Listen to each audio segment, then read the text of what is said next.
I normally talk about eating to beat disease. And today, I think we're talking about drinking to beat disease. What are the three beverages that are unquestionably healthy for you? There's no real controversy of them. According to Dr. William Li, a Harvard-trained physician and best-selling author of Eat to Beat Disease, some simple beverages we drink every day may have remarkable benefits for the body. Dr. Li explains that certain drinks can increase the number of circulating stem cells in the bloodstream, helping activate the body's natural repair and regeneration systems. In my book, In a Part About Food, I take my reader on a tour through the grocery store, including to the beverage section. So the beverage section in the grocery store is a pretty confusing section because it's in the middle aisles and there are endless sea of juices and sodas and bottled waters that are there. And so I try to bring a little bit of clarity to, what are the three beverages that are unquestionably healthy for you? There's no real controversy of them. All right, because other drinks like juices and sodas, lots of controversy, lots of data. Number 1. Water. Water actually is critical for hydration, critical to maintain our health defenses, critical for our metabolism. You need water in the system, okay? And drinking water is something that is very natural and important to us. And when you drink cool water, you activate these temperature gauges in our stomach that are triggering our metabolism to kind of warm up the water in our stomach so we don't cool our core body temperature. So there's even metabolic benefits to drinking water. Water is also satiating. So when you actually drink water with a meal, you're naturally stretching out your stomach a little bit. And rather than actually having food in there, that water stretch actually basically slows down your appetite, slows down your hunger as well, which also helps to contribute to preventing you from overeating as well. So water is really good for you. There's no, it's a human right to drink water. We have to drink water. It's really great. Water may seem like the simplest drink, but it's actually one of the most powerful ways to support your body's natural healing processes, including the activity of your stem cells. These special cells act like your body's internal repair team, helping to renew tissues, maintain health, and keep your body functioning at its best. For stem cells to work effectively, your body needs to stay well hydrated. Drinking enough water helps transport oxygen and essential nutrients throughout the body, delivering what your cells need to repair, regenerate, and perform properly. In many ways, proper hydration creates the perfect environment for your stem cells to do their work, helping your body stay strong, balanced, and full of energy. Which one you should drink? Bottled water, which is so commonly consumed, probably will have microplastics in it. Almost certainly does.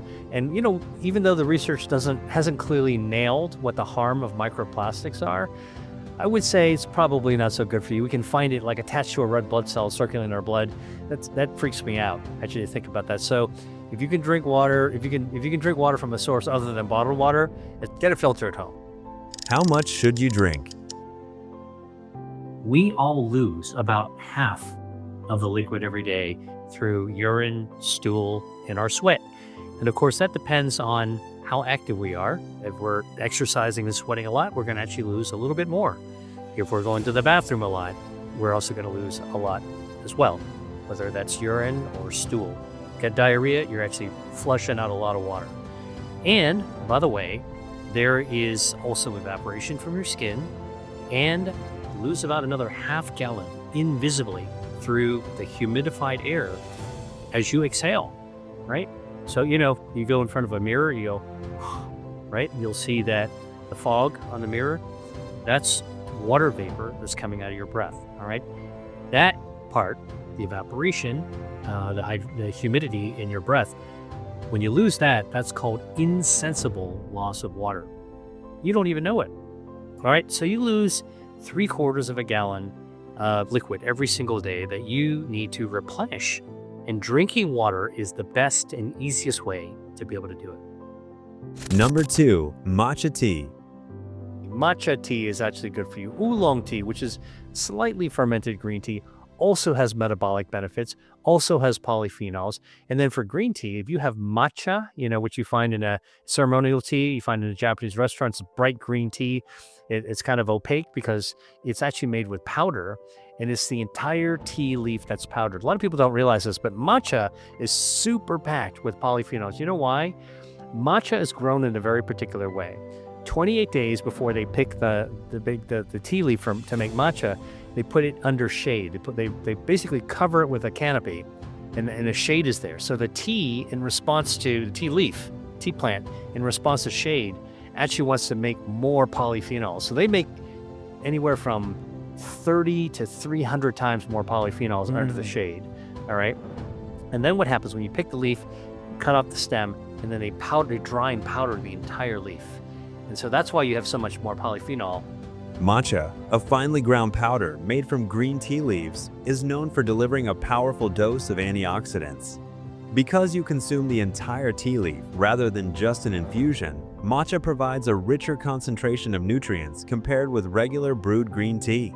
It's especially high in chlorophyll, the natural plant pigment that helps support the body's cleansing and energizing processes. Many people enjoy matcha for the way it improves focus while providing a calm, steady source of energy.